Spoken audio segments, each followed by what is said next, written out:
Good morning, everybody. How are you doing today? It's a Thursday here for me.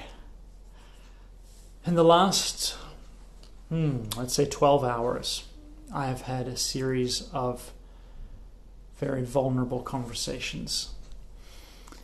And in that process, I've been sharing the scariest, most hidden places of my heart with somebody that I deeply trust. And it's fascinating as we open ourselves up, and sharing vulnerably publicly is one thing, but sharing vulnerably with somebody who sees you, but also is right there in your space. It's tempting. It's tempting to beat yourself up. It's also fascinating to observe the value that I now place on myself. Conversations that I've had before where I kind of beat myself up, right? I don't see my own worth or my own value. And that's now so different from this process of loving myself. I have a great sense of my own worth and my own value. And it's changing a number of the relationships around me because I'm changing and have changed. And I know I'm speaking vaguely, but there's something about being vulnerable and authentic with other people that causes you to have to look at yourself. And I think for me the temptation has often been it's almost like fishing for compliments. I can be vulnerable, which is seen as a virtue, and even as I'm sharing my weaknesses or my flaws, I'm also signaling my virtue by the fact that I'm exposing my flaws. And so I'm waiting and I'm dependent upon those I'm being vulnerable with to validate me and to say, oh, you're not that bad, or oh, we understand, or whatever. But to come through that vulnerability without beating yourself up, without looking down on yourself, without becoming dependent upon the validation of other people, allowing and reciprocating the safeness of other people, but simply opening up your heart, sharing what's there, being open to input and correction, being open to wounding, and not wounding yourself, honoring yourself, understanding that those parts, those times when you do things wrong, when you goof up, when you give in to that temptation, whatever that may be in your life, that's not the fullness of who you are. That's not your true self. That part of you is the lie. You're not a hypocrite. You're not a liar. There is a part of your reality that may be a lie.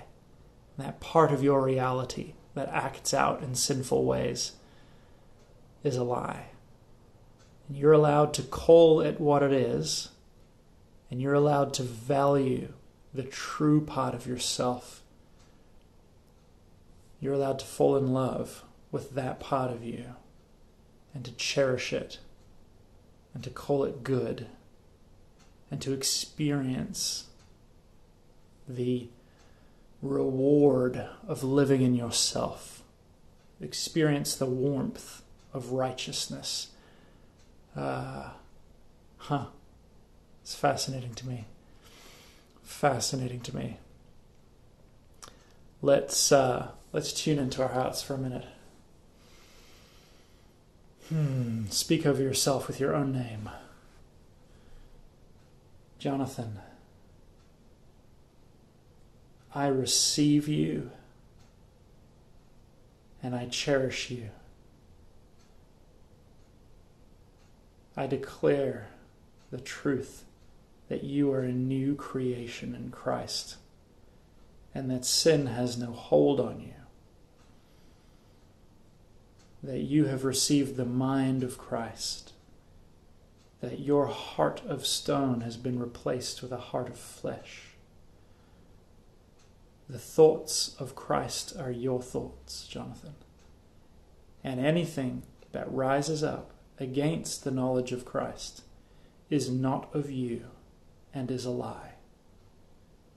And every time that you sense that lie, you can call it out and reject it.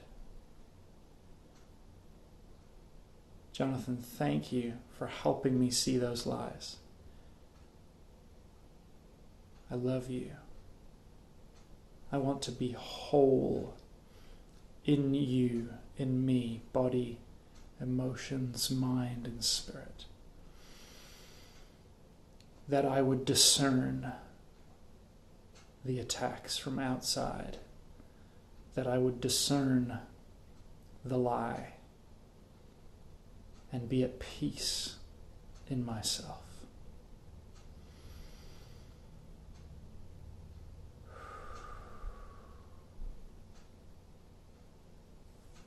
Take some time with your heart today. And the next time that you are in a position of vulnerability with somebody, see if you can do so while holding on to the knowledge of your worth and of your beauty and of your truth and righteousness. Not in some prideful way. The truth is that's the thing. As you face yourself and as you really own yourself, you can't do it with pride. I don't think. Certainly I can't do it with pride because I see my propensity for all these other things. I see how easy the lie is to believe, put it that way. I see how easy it is to fall for the lie. And so when I look at others now, mostly what overflows from my heart is compassion. And you're allowed to have that compassion for yourself. Grace and peace to you, my friends. There will be a podcast up in the next couple of hours. It's an amazing discussion with Christina Cleveland, who is one of the people right now in my life teaching and stretching me the most. So check out that podcast on jonathanpuddle.com in the next few hours. And if you're ever interested in any of the books or products that I recommend, hit the link in my bio. I've just put up a little Amazon thing where you can see all of the books that I recommend and that I talk about recently, and it's all there one click away. Make it easier for you guys. Have a wonderful day. Blessings.